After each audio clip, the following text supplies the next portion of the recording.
দ্বিতীয় দিনের মতো জাতীয় রাজস্ব বোর্ড এনবিআর ভবনে চলছে কর্মকর্তাদের কলম বিরতি। বিস্তারিত জানাতে সরাসরি যুক্ত হচ্ছেন সহকর্মী মাহাদি সেকান্দার। সেকান্দার, দ্বিতীয় দিনের মতো কলম বিরতি করছে কর্মকর্তারা। এ নিয়ে কর্তৃপক্ষ কোনো ব্যবস্থা নিয়েছে কিনা, তাদের দাবি দাওয়াগুলো বা কি কি জানাবেন?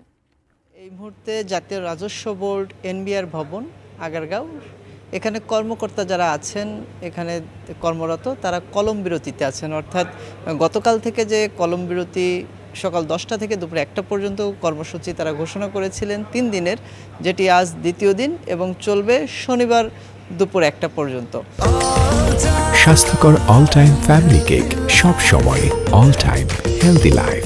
ধারাবাহিক এই কর্মবিরতি মূলত তারা যেমনটি বলছিলেন যে এনবিআর যে বিলুপ্ত করে একটি প্রজ্ঞাপন জারি হয়েছিল সোমবার, এবং সেই প্রজ্ঞাপনে উল্লেখ করা হয়েছে যে এই এনবিআর যে সংস্থাটি সেটি আর থাকবে না, এবং যে কারণে এটি 2 ভাগে ভাগ করা হবে। একটি হলো নীতি প্রণয়ন এবং নীতি ব্যবস্থাপনা, এবং সে জায়গায় কিছু খসড়া যে নীতিমালা রয়েছে সেই খসড়া নীতিমালার জায়গা থেকে এখানে তাদের যে প্রতিবাদ সেটি হলো এখানে যেহেতু কাস্টমস, ভ্যাট, ট্যাক্স কর্মকর্তারা বিভিন্ন পদায়ন থাকে, তাদের নিজস্ব যে বিষয়গুলো থাকে এবং তারাই এই রাজস্ব সংগ্রহ নীতি প্রণয়নের সাথে সম্পৃক্ত থাকেন, কিন্তু নতুন যে নীতিমালা, নতুন যে 2টি বিভাগ করা হয়েছে, এখানে সচিব সহ অন্যান্য যে জায়গা রয়েছে সেখানে অ্যাডমিন যে ক্যাডার রয়েছে তাদের মাধ্যমে যে শূন্য পদ পূরণের বিষয়টি উল্লেখ রয়েছে, সেখানে অন্য ক্যাডার অর্থাৎ বিশেষ করে অ্যাডমিন ক্যাডার যারা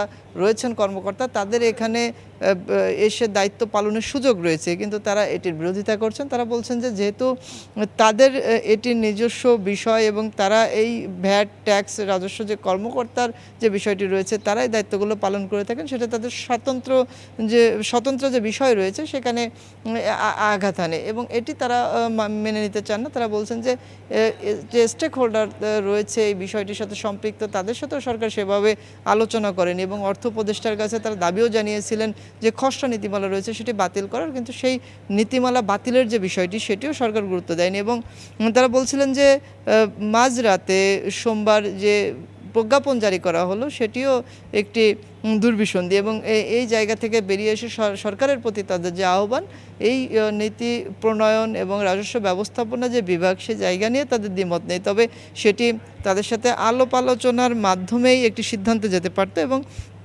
তারই প্রতিবাদে তারা এই কর্মবিরতিতে আছেন। এবং নিশ্চয়ই দেখতে পাচ্ছেন এই রাজস্ব যে ভবনটি, এই ভবনে আমি যে জায়গাটিতে রয়েছি এটিকে কেন্দ্র করে যে কর্মকর্তারা রয়েছেন তারা কিন্তু এসেছেন অফিসে, কিন্তু কাজে যোগদান করেননি, অর্থাৎ কোনো অফিসিয়াল যে অ্যাক্টিভিটিস বলে সেটিতে নেই। তো শাকিলা, জাতীয় রাজস্ব বোর্ড ভবনে কর্মকর্তাদের যে কর্মবিরতি চলছে এনবিআর ভবনে, সেটি নিয়ে এই ছিল আমার কাছে সর্বশেষ।